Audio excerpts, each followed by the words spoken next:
महाराष्ट्राच्या सांस्कृतिक आणि आध्यात्मिक ओळखीचा अविभाज्य भाग म्हणजे आषाढी एकादशीची वारी, समर्पण आणि माणुसकीचे अनेक पर्व। ही वारी म्हणजे पंढरपूरच्या विठ्ठल रुक्माईच्या दर्शनासाठी चालत जाणारी श्रद्धेची सागर यात्रा। या यात्रेत जातपात व लिंग, धर्म, आर्थिक स्तर सर्व सीमारेषा नष्ट होतात। त्याच अनुषंगाने कुठल्याही शाळेत जातपात धर्म पाळत जात नसून त्या अनुषंगाने आज दिनांक 5 जुलै 2025 रोजी सकाळी 11 वाजता ज्ञानमाऊली बहुउद्देशीय संस्था चांदवड संचलित फर्स्ट आयडिया इंटरनॅशनल प्रीस्कूल येथे उद्या होणाऱ्या पंढरपूर या ठिकाणी विठ्ठल माता रखमाई यांच्या दर्शनासाठी जमणारा जनसमुदाय हा महाराष्ट्राच्या कानाकोपऱ्यातून जात असून म्हणून जागोजागी शाळेत व अन्य ठिकाणी सांस्कृतिक कार्यक्रम अनोख्या पद्धतीने साजरा होताना दिसून येत आहे। त्याच अनुषंगाने ज्ञानमाऊली बहुउद्देशीय संस्था चांदवड संचलित फर्स्ट आयडिया इंटरनॅशनल प्रीस्कूलमध्ये विठ्ठल व माता रुक्माई यांचे अनोख्या पद्धतीने वेशभूषा करून साजरा करण्यात आला। याप्रसंगी प्रमुख पाहुणे म्हणून मुकेश आहेर पालक, सौ नीलम पगारे, सौ काजल जाधव, सौ गायत्री आहेर व संस्थापक अध्यक्ष प्राचार्य योगेश सर राऊत व शालेय शिक्षिका सौ प्रियंका राऊत व सौ अर्चना परदेशी आदी कार्यक्रमात उपस्थित होते। सर, आजच्या या अनोख्या कार्यक्रमाच्या संदर्भात काय सांगाल? रामकृष्ण हरी।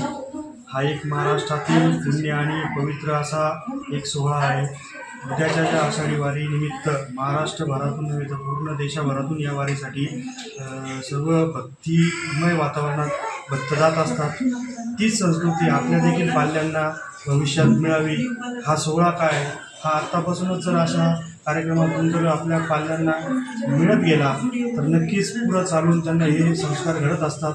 म्हणून प्रत्येक शाळेमध्ये असे वारीचे कार्यक्रम घेऊन जे आपल्या पाल्यांना व पालकांना एक जरी आपल्याला वारीत नाही जाता आलं पण अशा छोट्याशा ठिकाणी का होईना पण आपले पाल्य नेऊन आपण अशी जर वारी संपन्न केली तर नक्कीच भक्तिमय वातावरणामध्ये आनंद मिळतो आणि आपल्या देखील मुलांना हे एक प्रोत्साहन मिळतं की आपण देखील या भक्तिमय वातावरणात आपण सामील आहोत। काय नाव आपलं?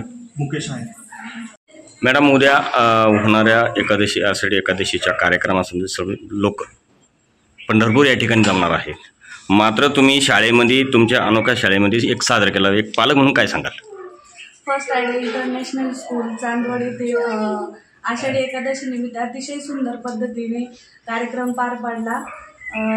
सर्व मुलांनी सहभाग अतिशय उत्साहाने घेतला, त्यांना खूप आनंद झाला आणि या वयात त्यांना हा क्षण अनुभवायला मिळतो, त्याच्यामुळे ते नक्कीच याचा अनुकरण पुढे जाऊन करतील। एवढं सांगतो। काय नाव? गायत्री आहे। सर, आजच्या या ठिकाणी उद्या होणाऱ्या आषाढी एकादशीच्या संदर्भामध्ये तुम्ही अनोखा तुमच्या शाळेमध्ये एक कार्यक्रम घेतला, काय सांगाल या संदर्भात? फर्स्ट आयडिया इंटरनॅशनल स्कूलमध्ये आज हा आषाढी एकादशी सोहळा त्या ठिकाणी संपन्न होत आहे। हा संपन्न होत असताना महाराष्ट्राला जी संतांची भूमी म्हटली जाते त्या भूमीमध्ये हा अनोखा सोहळा त्या ठिकाणी पार पडत आहे आणि उद्या पंढरपूर येथे त्या ठिकाणी मोठ्या प्रमाणामध्ये जो आषाढीचा महाकुंभ सोहळा जो पार पडणार आहे तर त्यासाठी प्रत्येक महाराष्ट्रामध्ये प्रत्येक शाळेमध्ये त्या ठिकाणी हा उपक्रम नसून हा त्या ठिकाणी आपली महाराष्ट्राची संस्कृती जोपासणारा आणि साधू संतांची भूमी म्हणून ओळखणारा हा सोहळा आहे। त्यामुळे हा सोहळा या स्कूलमध्ये छोट्या पद्धतीने का होईना त्या ठिकाणी आम्ही संपन्न करतो आहोत। काय नाव आपलं? योगेश राऊत। डीजी महाराष्ट्र न्यूजसाठी मुख्य संपादक देविदास जाधव, चांदवड।